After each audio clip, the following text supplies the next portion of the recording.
हमारा देश धीरे धीरे एक डिक्टेटरशिप की तरफ जा रहा है। सब मुझे पूछते हैं जब भी मिलते हैं तो कि आपको लगता है कि आपको गुजरात में न्याय मिल जाएगा? आप ये लड़ाई लड़ रहे हो तो आपको डर नहीं लगता?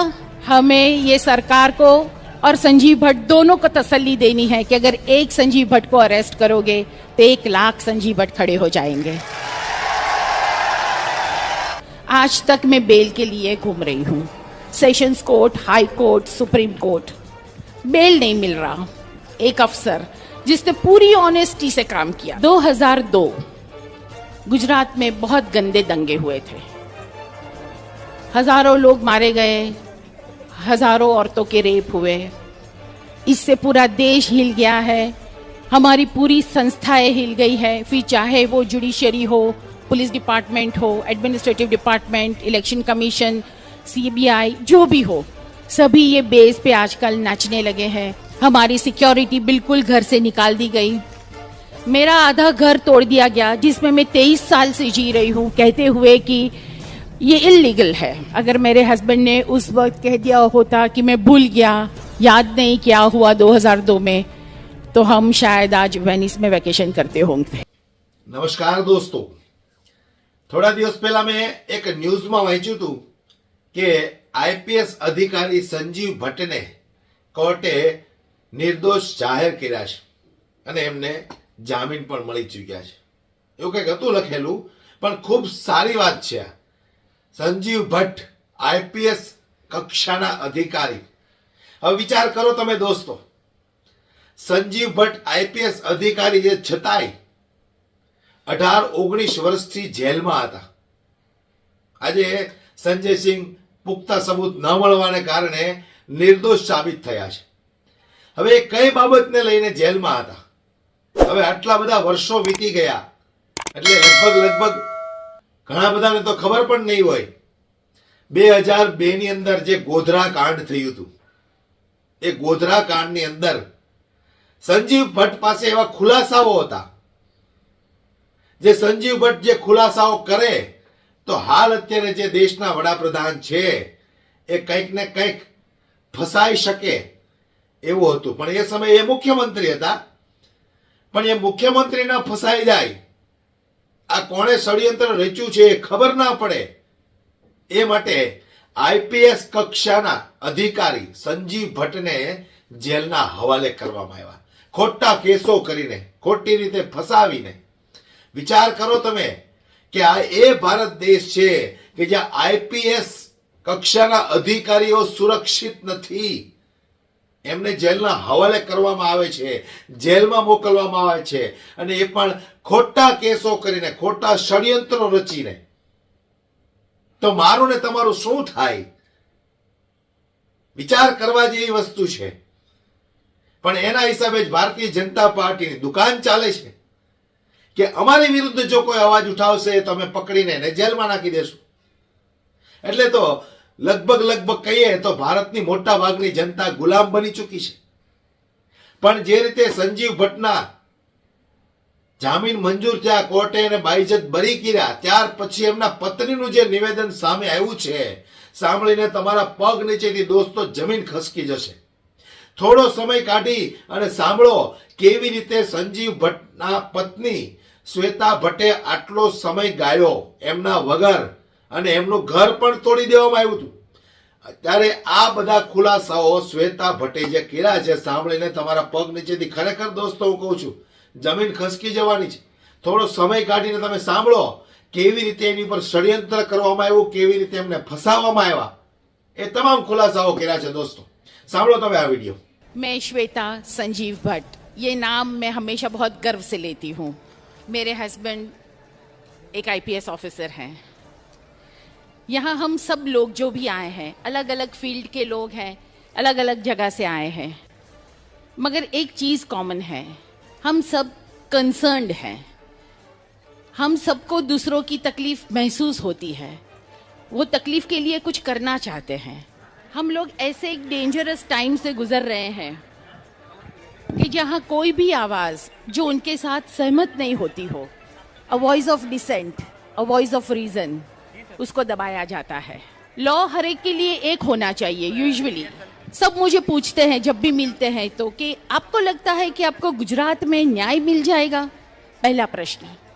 दूसरा प्रश्न, आप ये लड़ाई लड़ रहे हो तो आपको डर नहीं लगता? ये दूसरा प्रश्न है। दोनों के जवाब मैं क्या दूं ये सोचती हूँ। लड़ाई है, जस्टिस की है, हस्बैंड की है, लड़नी है, सबके सपोर्ट के साथ लड़नी है, डर के नहीं, बहुत बिंदास होके लड़नी है, बेखौफ लड़नी है। हमारा देश धीरे धीरे एक डिक्टेटरशिप की तरफ जा रहा है और हाइट ये है, सैड बात ये है कि हम सबको पता भी नहीं है कि हम इस दौर से गुजर रहे हैं और ऐसा होने वाला है। सब गुम हैं, फोन्स यूज कर रहे हैं, इंटरनेट यूज कर रहे हैं, मूवीज जा रहे हैं, क्योंकि हमें ये नहीं छूता। ऐसा मत सोचिए। जो चीज आज दूसरों के लिए प्रॉब्लम है वो आप लोगों के साथ कभी भी हो सकती है। सो इकट्ठे रहिए, साथ रहिए, हर एक चीज को डिटेल में समझने की कोशिश कीजिए। आप यूथ हैं, सब कहते हैं कि आप फ्यूचर हैं इंडिया का। मैं कहती हूँ कि आप प्रेजेंट भी है इस दुनिया का। तो आपके कंधों पे बहुत ज्यादा जिम्मेदारी है सिस्टमैटिकली, बहुत सही तरीके से silence the brave voices of reason and dissent. उसमें से एक बुलंद आवाज मेरे हस्बैंड की भी है। 5 सितंबर को उनको अरेस्ट करके ले गए, कोई रीजन नहीं, कोई नहीं, क्वेश्चनिंग के लिए। किस चीज के लिए? 31 साल पुराने केस के लिए। आज तक मैं बेल के लिए घूम रही हूँ, sessions court, high court, supreme court, bail नहीं मिल रहा। एक अफसर जिसने पूरी ऑनेस्टी से काम किया था, एकदम ईमानदारी से उन्होंने सब कुछ किया, मगर आज संजीव भट्ट और उसका परिवार लड़ रहे हैं। ये क्यों हुआ? थोड़ा पीछे चलते हैं। 2002 गुजरात में बहुत गंदे दंगे हुए थे। हजारों लोग मारे गए, हजारों औरतों के रेप हुए, बच्चों को आग में झोल दिया गया, काफी लोग बेघर हो गए, बहुत बुरा माहौल था। महीनों तक ये चला। My husband was chief of intelligence then in the Gujarat police. हम सब लोग तब चुप रहे, हम सब ने कुछ नहीं किया, आवाज नहीं उठाई। उसका आज ये नतीजा है। एक कम्युनिटी के लोगों को उस वक्त एक साइड कर दिया गया था और पूरा गुजरात शांति से देख रहा था। उनको कोई असर नहीं हुआ, वो लोगों की तकलीफ का असर नहीं हुआ। एक स्टेट पूरा एक साइड कर दिया गया है। उनकी हिम्मत बढ़ गई, पहले एक कम्युनिटी, अब एक पूरा स्टेट, और हम आज भी चुप हैं। वो लोग बहादुर होते जा रहे हैं, पावरफुल होते जा रहे हैं, नीडर होते जा रहे हैं, और हम खुद से प्रश्न कीजिएगा, जवाब अच्छा नहीं आएगा, और अगर अच्छा ना आए तो प्लीज कुछ कीजिएगा। 2011 में SIT कॉन्स्टिट्यूट की गई, नानावती मेहता कमीशन फॉर्म किया गया। मेरे हस्बैंड उस वक्त इंटेलिजेंस ऑफिसर के बेस पे डिपोज करने गए उधर, और 2002 में जो हुआ, जैसा हुआ, वो सच कहा। उन्होंने ये भी कहा कि नरेंद्र मोदी जी की सरकार इसमें किस तरह से, आइदर बाय डिजाइन और बाय फेलियर और व्हाटएवर, मगर किस तरह ये पूरा माहौल बना, किस तरह ये दंगे हुए, किस तरह इसको कंट्रोल नहीं कर पाए, किस तरह इतने बेगुनाह लोगों की हत्याएं हुई, जान गई। सुबह 11 बजे उन्होंने डिपोज किया, शाम के 5 बजे से उनके सभी केसेस खोल दिए गए। अब एक पुलिस ऑफिसर होता है, वो रेड्स भी करते हैं, गिरफ्तार भी करते हैं, राइट्स भी कंट्रोल करते हैं, काफी कुछ चीजें वो तो उनका काम है। अगर वो हर एक चीज का कोई भी बंदा बाहर निकल के कहे कि मुझे पुलिस ने चांटा मारा, मैं केस करूंगा, मुझे ये राइट में पकड़ा गया, मैं केस करूंगा, और सरकार उसको सपोर्ट करे, ये बात हो गई। आज हम वो 30 साल पुराने केसेस से डील कर रहे हैं। एक ऐसा केस है जिसमें कोई प्रूफ नहीं। अडवाणी जी ने यात्रा निकाली थी 30 अक्टूबर 1990 में। उस वक्त मुलायम सिंह ने शायद उनको डिटेन किया था और लालू जी ने गिरफ्तार किया था, if I am not mistaken. और उस वक्त उन्होंने भारत बंद का ऐलान कर दिया। सभी जगह दंगे हुए, riots were there in the entire country almost. और मेरे हस्बैंड की पहली पोस्टिंग थे, कुछ 24 साल के हुए होंगे वो तब, हार्डली। उन्होंने ना ये किसी राइटियर्स को गिरफ्तार किया है, ना किसी को इंटरोगेट किया है, ना ही किसी की कस्टडी उनके पास थी। उनका तो वो ज्यूरिसडिक्शन भी नहीं था। उनको वहां स्पेशल ड्यूटी में खाली ऑब्जर्वेशन के लिए भेजा गया था। मगर आज 30 साल के बाद जब इन लोगों को संजीव भट्ट चुभने लगे, ये उनका जो डिपोजिशन था, उनकी जो एफिडेविट थी, जिनमें उन्होंने माइनॉरिटीज की साइड ली थी, वो चुभने लगी, तब उनको परेशान करना शुरू कर दिया। उनके सामने काफी केसेस लगाए गए, हमारी सिक्योरिटी बिल्कुल घर से निकाल दी गई, मेरा आधा घर तोड़ दिया गया जिसमें मैं 23 साल से जी रही हूँ, कहते हुए कि ये इल्लीगल है, पुरखों का घर है मगर फिर भी इल्लीगल है, तोड़ दिया गया। संजीव भट्ट को अरेस्ट कर दिया गया, उनको डिसमिस कर दिया गया, मुझे एक्सीडेंट करवाया। ये उनकी एक टिपिकल मॉडस ऑपरेंडी है। If you are with us then it's good, if you are not with us you are against us, that's it. ये वही केसेस हैं जिसमें सीआईडी क्राइम ने पूरा क्लीन चिट दे दिया था। ये वही केसेस हैं जो सुप्रीम कोर्ट ने स्टे कर दिए थे, जिसमें कुछ भी नहीं था, मगर आज स्टे किया हुआ केस फिर से रीओपन कर रहे हैं और परेशान कर रहे हैं। मैं हर जगह जाती हूँ, लोगों से सपोर्ट की उम्मीद करती हूँ। आज भी यहाँ आई हूँ, मुझे पता है आप सब हमारे साथ हैं, आप सब संजीव भट्ट के साथ हैं, मगर सिर्फ साथ होने से या वी सपोर्ट संजीव भट्ट कहने से कुछ नहीं होने वाला। जैसे कन्नन साहब ने कहा कि खुद के लिए, अपने फंडामेंटल राइट्स के लिए, सिविल लिबर्टीज के लिए, खुद की प्राइड के लिए, खुद की सेफ्टी के लिए, खुद की राइट ऑफ प्राइवेसी के लिए अगर हम कुछ भी करते हैं तो वो जायज है। पुलिस ऑफिसर ड्यूटी करता है और देखता है कि कोई लड़की का रेप हो रहा है, तो वो उस वक्त उसको पूछता नहीं है कि तू कौन सी ज्ञाति से है, अगर तू फलां ज्ञाति से है तो रेप होने देते हैं, अगर नहीं है तो छोड़ देते हैं। ये काम नहीं है उनका। उन्होंने इसी तरह ऑनेस्टली और डिलीजेंटली काम किया। मगर पहले जो चीज़ें कि ऑनेस्टी, इंटीग्रिटी, ड्यूटी, चापलूसी नहीं करना, ये सब क्वालिफिकेशंस गिने जाते थे to be a good officer.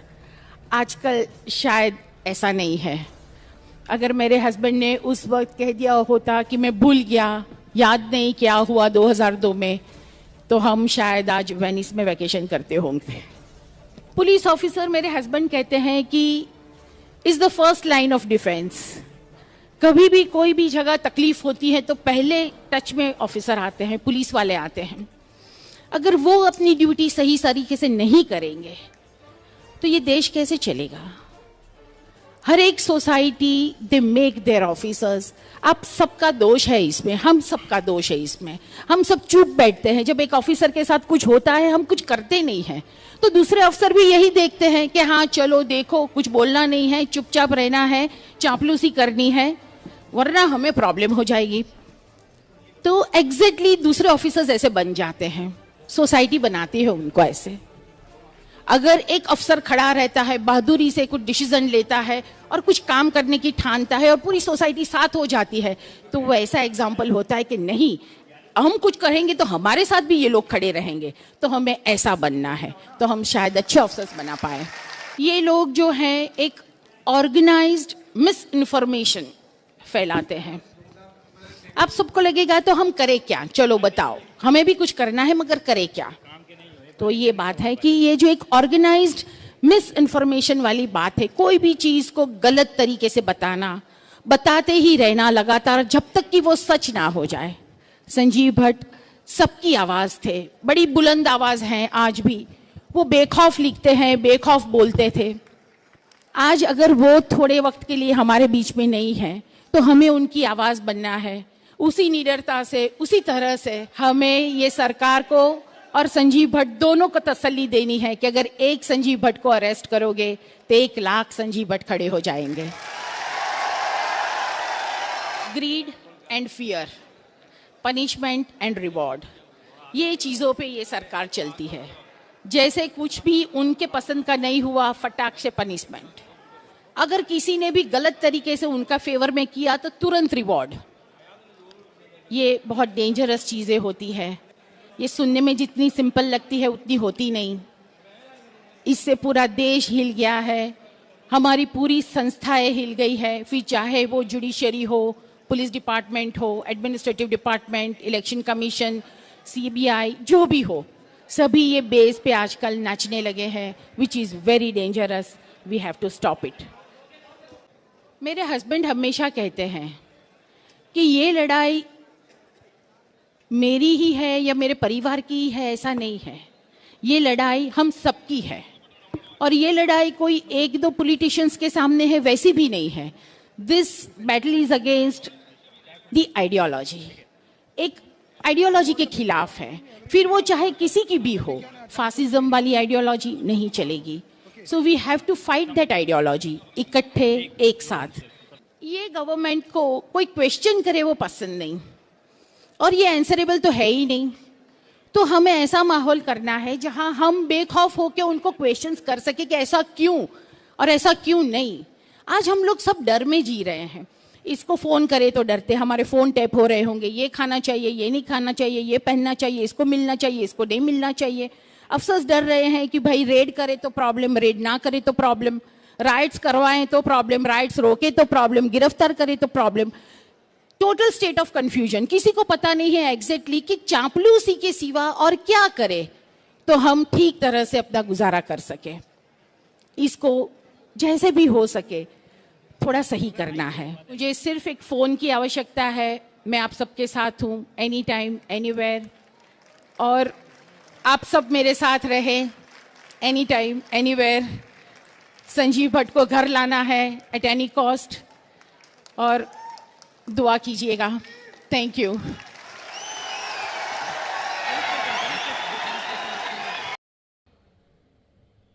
તો આ કોમેન્ટ કરો મને જલ્દીથી ફટાફટ કે આ વિડીયો બાબતે તમારું શું કહેવું છે કે આઈપીએસ કક્ષાના અધિકારી જો આટલો આટલો સમય સુધી જેલમાં રહેતા હોય તો કોઈની મજાલ છે ભારતીય જનતા પાર્ટી સામે ઊંચો અવાજ કરી શકે. પણ હાલ તમારું આ વિડીયો બાબતે શું કહેવું છે મને કોમેન્ટ બોક્સમાં દોસ્તો જરૂરથી જણાવજો. જય હિન્દ.